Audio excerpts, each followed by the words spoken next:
बड़ा होके क्या बनेगा? मास्टर जी मैं चैंपियन बनूंगा और मेडल लाऊंगा। ए हंसता काय को है? पूरा गांव हंसता है तेरे पे। जो पता है क्या बुलाते हैं लोग तेरे को? अरे आज चंदू चैंपियन। नमस्कार दोस्तों, तो स्वागत है आपका इस वीडियो में। तो दोस्तों आज की इस वीडियो में हम बात करेंगे एक ऐसे शख्स के बारे में जिन्होंने किस्मत को हराकर अपनी किस्मत लिखी। ऐसा जोश, ऐसा जुनून जिसे सुनकर आप सभी दंग रह जाओगे।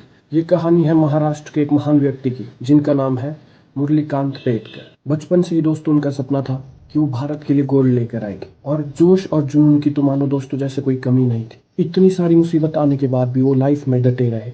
अपने गोल को उन्होंने सबसे ऊपर रखा। यूं ही नहीं दोस्तों, इतिहास में नाम दर्ज होते।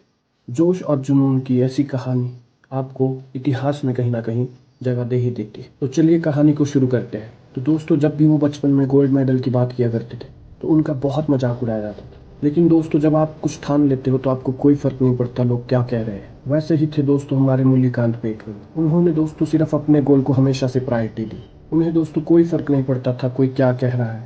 कुश्ती से दोस्तों उन्होंने अपने लाइफ की शुरुआत की और गांव के जो सरपंच होते हैं उनके बेटे के साथ उनके कुश्ती का मैच हो। मैच में जीतने के बाद गांव वाले उनके खिलाफ हो जाते हैं, वो उन्हें मारने के लिए तैयार हो जाते हैं क्योंकि दोस्तों उन्होंने सरपंच के बेटे को हराया था जो सरपंच जी बर्दाश्त नहीं कर पाए और वो वहां से तुरंत भाग जाते हैं और सीधा पुणे चले जाते हैं। और जब वो रोते रोते धोबी घाट में पहुंचते हैं तो वहां पर कुछ लोग उनकी हेल्प करते हैं और तभी से वो इस्त्री का काम शुरू कर देते हैं। जो भी कपड़े धोबी घाट से धुल कर आते थे उन्हें प्रेस किया करते थे और उसके कुछ समय बाद ही दोस्तों वो इंडियन आर्मी को ज्वाइन कर लेते हैं। अब दोस्तों जो उनका वो ड्रीम था गोल्ड मेडल का, वो इंडियन आर्मी के थ्रू उस ड्रीम को पूरा करने की ठान लेते क्योंकि इंडियन आर्मी आपको ऐसी अपॉर्चुनिटी प्रोवाइड करती है जहाँ पर आप गेम्स खेलते हो और ओलंपिक्स में पार्टिसिपेट कर सकते हैं। और उसके बाद वो हॉकी खेलना शुरू करते हैं।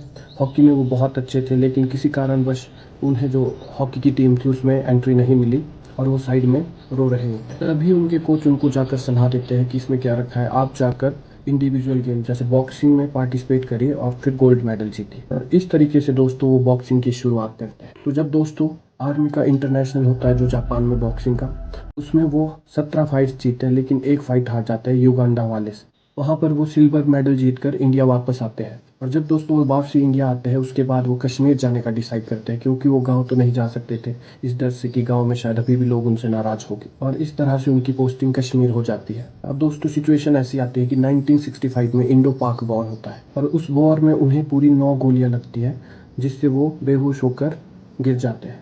तो दोस्तों उन्हें फिर उसके बाद हॉस्पिटल में एडमिट किया जाता है। और दोस्तों जब 3 साल बाद उन्हें होश आता है तो जो उनके ऑफिसर होते हैं उनका ही गला पकड़ देते हैं क्योंकि उन्हें लगता है कि वो शायद पाकिस्तान में है। लेकिन जब उन्हें पता चलता है कि वो हिंदुस्तान में है तो वो रिलैक्स हो जाते हैं। और जब वो उठने की कोशिश करते हैं तो वो उठ नहीं पाते क्योंकि उनके स्पाइन में एक गोली अभी भी थी और अगर उसे निकालते तो उन्हें जान का खतरा हो सकता था। जब उन्हें पता चलता है कि वो पूरी लाइफ पैरालाइज रहेगी तो दोस्तों पूरा बिल्कुल हेल्पलेस फील करते हैं। अब ऐसे में दोस्तों कोई भी हार मान जाता। अगर ऐसी सिचुएशन होती, ऐसी कंडीशन होती तो शायद कोई भी हार मान जाता। लेकिन वो मुरलीकांत पेटकर सर थे, वो हार नहीं माने। मुझे आज लड़ने का है सर, हर उस चंदू के लिए जो चैंपियन बनना चाहता है, हर उस चंदू के लिए जो चैंपियन बन सकता है। जिसके अंदर दोस्तों कुछ देश के लिए कर गुजरने का जुनून होता है, उनके लिए रास्ते खुद ब खुद बन जाते हैं। और अब वो दोस्तों स्विमिंग के साथ एक नई शुरुआत करते हैं। और दोस्तों वो इस तरीके से जो 1972 में हिडलबर्ग में पैरा ओलंपिक्स हुए थे उसमें पार्टिसिपेट करते हैं। मुरलीकांत पेटकर सर भारत को रिप्रेजेंट करते हैं स्विमिंग में और वो 3 हिट राउंड्स के बाद फाइनल के लिए सिलेक्ट हो जाते हैं। और फाइनल्स में दोस्तों वो ऐसा करिश्मा कर देते हैं जिसे भारत ने ओलंपिक्स में अपना पहला इंडिविजुअल गोल्ड मेडल जीता और उस शख्स का नाम है मुरलीकांत पेटकर। भारतीय स्पोर्ट्स के लिए एक ऐतिहासिक दिन। भारत क्या पूरी दुनिया देखकर हैरान हो जाती। वो भारत के नाम दर्ज करते हैं, भारत का पहला individual gold medal in para Olympics. तो दोस्तों ये थी मुरलीकांत पेटकर सर के जीवन से जुड़ी कहानी। तो एट द एंड दोस्तों मैं यही कहना चाहूँगा, अगर आप किसी चीज़ को पूरी शिद्दत से चाहते हैं तो पूरी कायनात उसको मिलाने में लग जाती है। और दोस्तों अगर आपको वीडियो अच्छी लगी हो तो लाइक, शेयर एंड सब्सक्राइब जरूर से करें। जय हिंद, जय